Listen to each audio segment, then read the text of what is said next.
తెలంగాణ రాష్ట్రాన్ని అన్ని రంగాల్లో అభివృద్ధి చేసిన ప్రగతి రథ సాధకుడు కేసీఆర్ మళ్లీ ముఖ్యమంత్రి కావటం ఖాయమని సంగారెడ్డి ఎమ్మెల్యే చింతా ప్రభాకర్ అన్నారు. భారతీనగర్ బీఆర్ఎస్ కార్పొరేటర్ సింధు ఆదర్శ్ రెడ్డి ఆధ్వర్యంలో రామచంద్రాపురంలోని ఎస్వీసీ సినిమా థియేటర్లో కేసీఆర్ చిత్రాన్ని ప్రదర్శించారు. ఈ మూవీని సంగారెడ్డి జిల్లా బీఆర్ఎస్ అధ్యక్షుడు ఎమ్మెల్యే చింతా ప్రభాకర్, బీఆర్ఎస్ నాయకులు ప్రత్యేకంగా వీక్షించారు.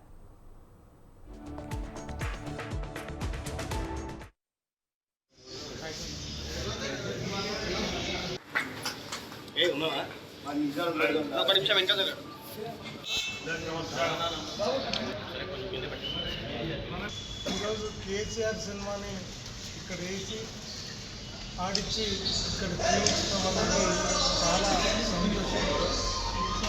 మరి ఉద్యమ నాయకుడు ఈరోజు ఈ రాష్ట్రమే కాకుండా దేశం, ప్రపంచం అందరూ పెరిగినటువంటి వ్యక్తిగా కేసీఆర్ మీద అభిమానంతో రాకేష్ కూడా ఈ సినిమాను తీసి మరి ఒక బ్రహ్మాండమైన ఆలోచనతో, ఒక మంచి ఆలోచనతో ఈ సినిమాని రిలీజ్ చేసి మరి అందరి మనసుల్లో నిలిచిపోయినటువంటి కేసీఆర్ను మరోసారి మననం చేసుకునే అవకాశం దొరికి మరి మళ్ళీ కేసీఆర్ రావాలని అందరూ కూడా కోరుకున్నటువంటి